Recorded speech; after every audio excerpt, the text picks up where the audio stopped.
In the course of any adult life, there will be periods when we'll end up involved in that slightly odd, slightly unrepresentative, and invariably slightly challenging activity: looking. Most people around us won't be any the wiser, but with greater or lesser subtlety, we will be scanning, suggesting coffees and lunches, accepting every invitation, giving out our email addresses, and thinking with unusual care about where to sit on train journeys. Sometimes the rigmarole will be joyful, at times a bore. But for a portion of us, as many as 1 in 4, it will count as one of the hardest things we ever have to do. Fun won't remotely come into it. This will be closer to trauma.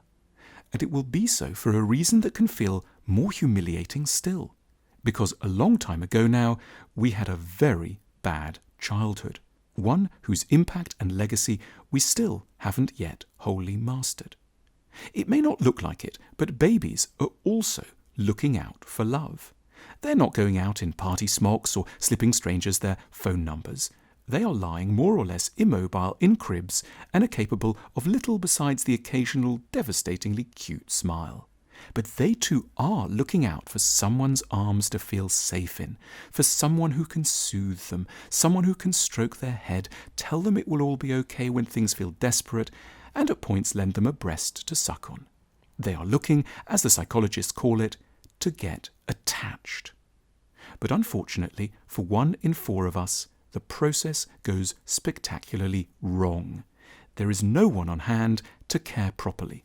The crying goes on unheeded, the hunger unassuaged. No one smiles reliably or cuddles confidently. There is no welcoming breast. In the eyes of the caregiver, there is depression or anger where there should have been delight and reassurance. And as a result, a fear of existence takes hold for the long term, and dating becomes a very hard business indeed. For those of us who experienced early letdowns, there is simply little in us that can ever believe that a search for love will go well, and we will therefore bring an unholy commitment to bear on ensuring that it doesn't.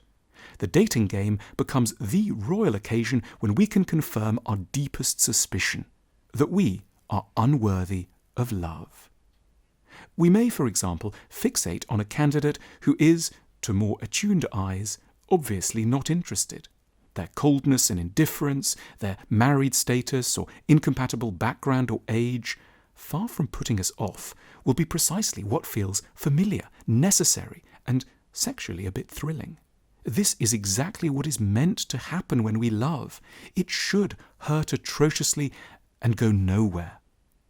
Or, in the presence of a potentially kind-hearted and available candidate, we may become so demanding and uncontained, so unreasonable and urgent in our requests, that no sane soul would remain in contention.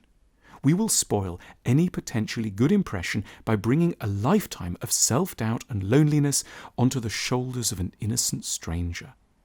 Alternatively, unable to tolerate the appalling anxiety of not yet quite knowing where we stand, we may decide to settle the matter by ourselves, preferring to crash the plane rather than see how it might land.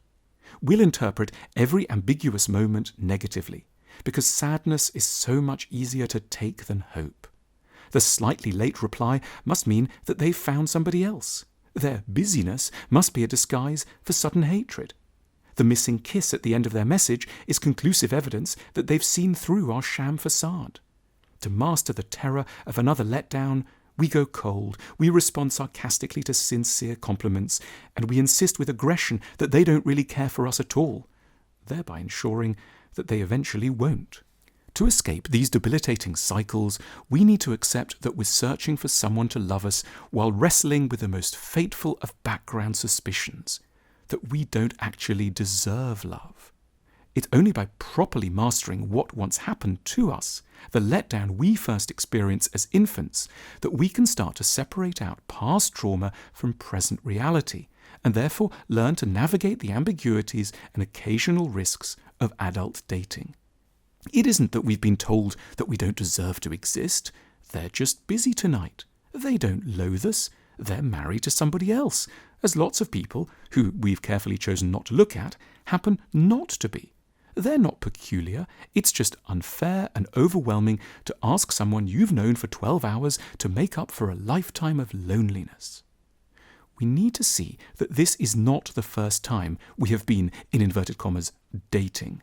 We've done it before, long ago, and it was the ways in which it went very wrong that holds the key to our adult errors, our intensity, our coldness, or our lack of judgment.